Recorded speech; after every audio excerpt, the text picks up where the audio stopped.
be the last this time.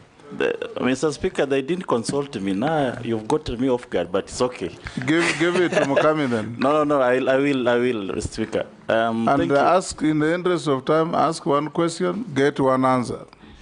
Yeah, thank you, Mr. Speaker. I'll ask one question because I was trying to prepare the second one. If I get a chance later, I will. There is a major conference happening in November in Azerbaijan and Baku.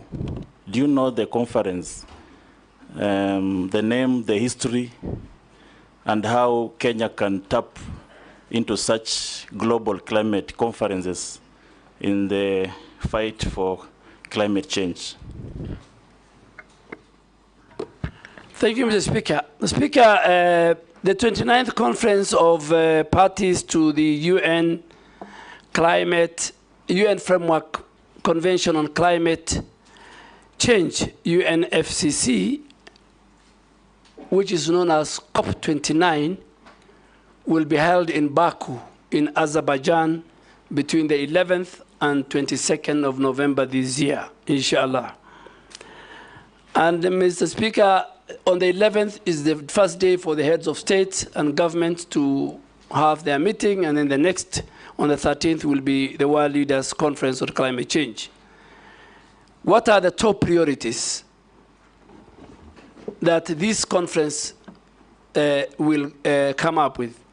One, this conference is supposed to deal with the adaptation of what they call the new collective qualified goal for climate financing.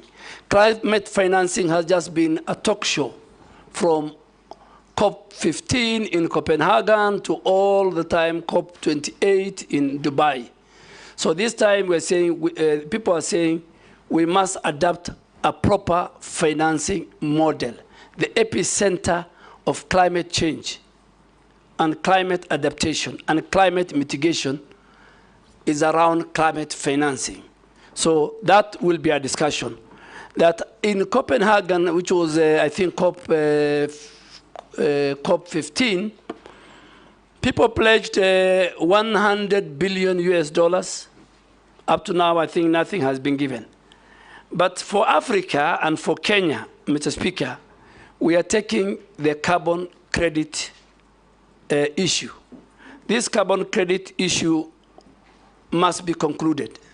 And again, thirdly, the finalization of the operationalization of Article 6 of the Paris Agreement, which defines carbon market, is what I think Kenya, led by President Ruto, and all of us, and Africa, we will take it to the table that let us not have a talk show. The UN meetings must come with clear, achievable, clear, deliverable for fighting climate mitigation and climate adaptation. Mukami. Speaker, with your permission, kindly, I request to finish the other question with your kind permission. Thank you, because I had to, but it's a privilege of being the first. Thank you, Speaker. I just want to know where the nominee came from, the Military of Defense, because I happen to have served in the Committee of Defense and interacted with the ministry a lot.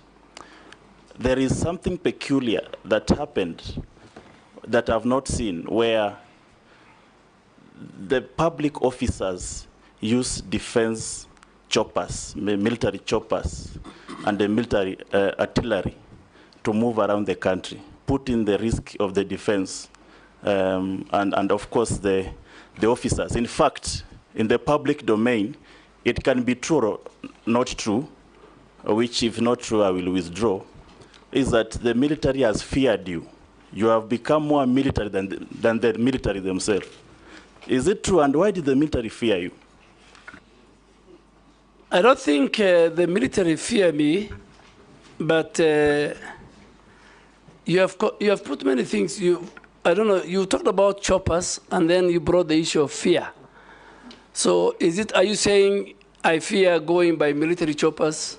No, I said I've never seen other public officers, other than the president, who is the commander-in-chief, used in military choppers to move around the country, and other members of the public office who are not in the military.